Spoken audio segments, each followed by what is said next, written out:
మిత్రులారా, ఇవాళ దేశంలో ఉన్నటువంటి రైతు కూలీ పరిస్థితి ఏ విధంగా ఉందంటే, ఒకప్పుడు చాలా గర్వంగా చాలా మంచిగా ఉన్నటువంటి బతుకులన్నీ కూడా చిందరమందరం అవుతున్నాయి. అందుకోసమే ఎట్లెట్లా బతికిలోనం రైతన్నా మరి గిట్లెట్లా అయిపాయే కూలెన్నా అంటూ చాలా మంది బాధపడుతున్నాం. ఎందుకు బాధపడుతున్నాం అంటే, మనం ఓట్లేసి ఎన్నుకున్నటువంటి పాలకులు అది సెంట్రల్లో ఉన్నా స్టేట్లో ఉన్నా కానీ రైతుల గురించి, కూలీల గురించి, లేకుంటే కార్మికుల గురించి పట్టించుకోవడం కన్నా వాళ్ళ స్వార్థం, వాళ్ళు డబ్బులు ఎట్లా సంపాదించాలా, ఏ విధంగా వేల కోట్లు సంపాదించాలా ఆలోచిస్తూ ఉన్నారు.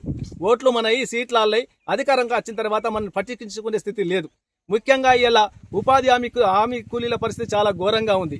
ఎందుకంటే ఇవాళ ఒక దిక్కు ధరలు పెరుగుతూ ఉన్నాయి, కానీ పెరుగుతున్న ధరలకు అనుగుణంగా కనీస వేతనం 600 రూపాయలు ఇవ్వాలని చెప్పి ఉపాధి హామీ కూలీలకు ఏఎంఎస్గా డిమాండ్ చేస్తూ ఉన్నాం. అట్లాగే పని గంటల దాంట్లో కూడా మార్పు తీసుకురావాలి.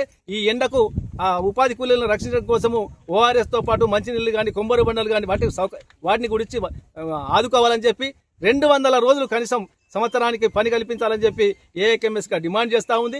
ఈ క్రమంలోనే ఏఎంఎస్ రైతుల సమస్యల కోసం, కూలీల సమస్యల కోసం కొట్లాడుతూ ఉంది.